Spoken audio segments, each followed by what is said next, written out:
नमस्कार। डॉक्टर इंदु शर्मा का स्वर कथा चैनल के सभी श्रोताओं को श्रद्धेय नमन। पिछले सप्ताहों में 13 मुख्य उपनिषदों पर चर्चा की तथा पिछले सप्ताह हमने उपनिषदों का सार क्या है इस पर भी बात की। इस चर्चा का मुख्य उद्देश्य था उपनिषदों की पुनरावृत्ति करना। इससे पूर्व कि हम आज की चर्चा आरंभ करें, आप सभी से पुनः नम्र निवेदन है कि यदि आपने अभी तक स्वर कथा चैनल को सब्सक्राइब नहीं किया तो अवश्य कर दें, जिससे आपको सनातन धर्म से संबंधित जानकारी अविरल प्राप्त होती रहे। तो आज हम चर्चा करेंगे सनातन धर्म के एक और प्रचलित विषय पुराणों पर। श्रद्धेय श्रोताओं, जैसा कि आप सभी स्वर कथा चैनल पर प्रसारित पुराण पर हुए एपिसोड से अब तक जान चुके हैं कि पुराण शब्द पुरा और अण से मिलकर बना है। पुरा शब्द का अर्थ है अनागत एवं अतीत। अण शब्द का अर्थ होता है कहना या बतलाना।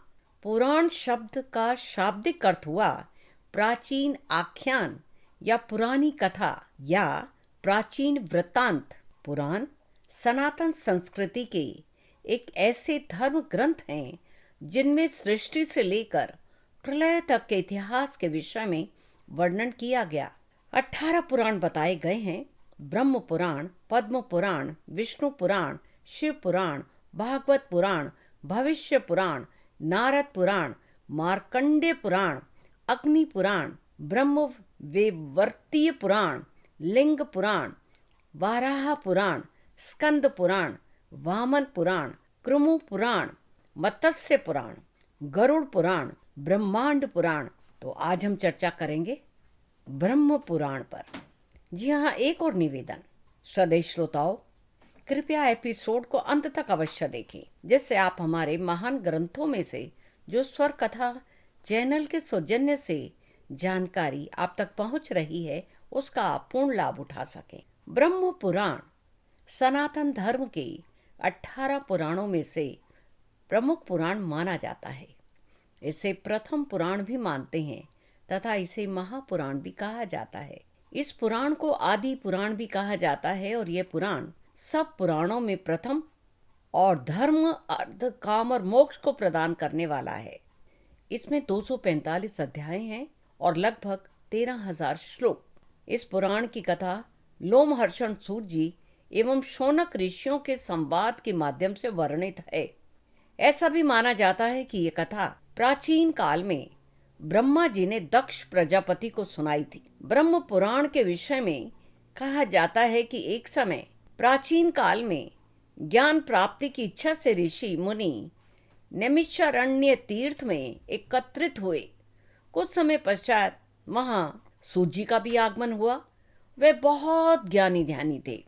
सभी ऋषि मुनियों ने सूत जी का आदर सत्कार किया और कहा कि हे भगवान, आप अत्यंत ज्ञानवान हैं, आप हमें ज्ञान भक्ति वर्धक पुराणों की कथा सुनाइए। यह सुनकर सूत जी बोले, आप सभी ऋषि मुनियों की जिज्ञासा अति उत्तम है और इस समय मैं आपको ब्रह्म पुराण सुनाऊंगा। सूत जी ने ब्रह्म को नमस्कार किया, जिसके द्वारा माया से परिपूर्ण यह समस्त संसार रचा गया है और जो प्रत्येक कल्प में लीन होकर फिर से उत्पन्न होता है, जिसका स्मरण करके ऋषि मुनि देव मनुष्य मोक्ष की प्राप्ति करते हैं।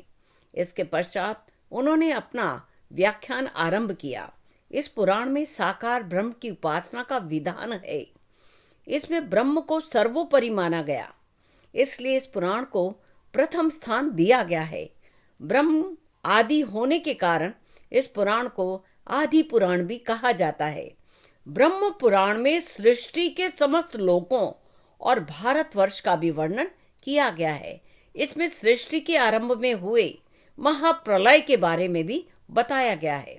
इसमें मोक्ष, धर्म, ब्रह्म का स्वरूप और योग विधि की भी विस्तृत जानकारी दी गई है। इसमें सांख्य और योग दर्शन की व्याख्या करके मोक्ष की प्राप्ति के उपायों पर भी प्रकाश डाला गया है। यह वैष्णव पुराणों में प्रमुख माना गया है। इसमें विस्तार से सृष्टि, जन्म, जल की उत्पत्ति, ब्रह्म का आविर्भाव तथा देव दानवों के जन्म के विषय में भी बताया गया है। इसमें सूर्य और चंद्र वंशों के विषय में भी वर्णन किया गया है। इसमें राम और कृष्ण की कथा के माध्यम से अवतार के संबंध में वर्णन करते हुए अवतारवाद की प्रतिष्ठा की गई है। इसमें सृष्टि, मनोवंश, देव देवता, प्राणी, पृथ्वी, भूगोल, नरक, स्वर्ग, मंदिर, तीर्थ आदि का निरूपण है।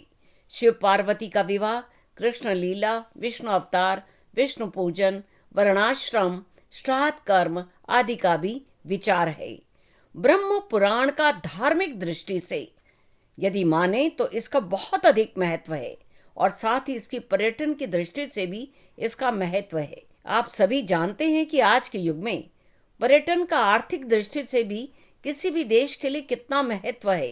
काशी विश्वनाथ व उज्जैन के महाकाल मंदिर का जीर्णोद्धार से वहाँ पर्यटन को कितना बढ़ावा मिला है। अयोध्या में भी राम मंदिर के निर्माण ने तो धार्मिक व आर्थिक गतिविधियों के नए आयाम प्रस्तुत कर दिए हैं, जिनमें अनेक तीर्थों, भद्र तीर्थ, पत्री तीर्थ, विप्र तीर्थ, भानु तीर्थ, भिल्ल तीर्थ आदि का विस्तार मिलता है। कलयुग का वर्णन भी इस पुराण में विस्तार से उपलब्ध है। तो आज बस इतना ही। अगले एपिसोड में एक और भारतीय दर्शन पर चर्चा करेंगे। तब तक के लिए मुझे आज्ञा दीजिए। आप सभी का स्वर कथा चैनल के साथ जुड़ने के लिए अतिशय धन्यवाद।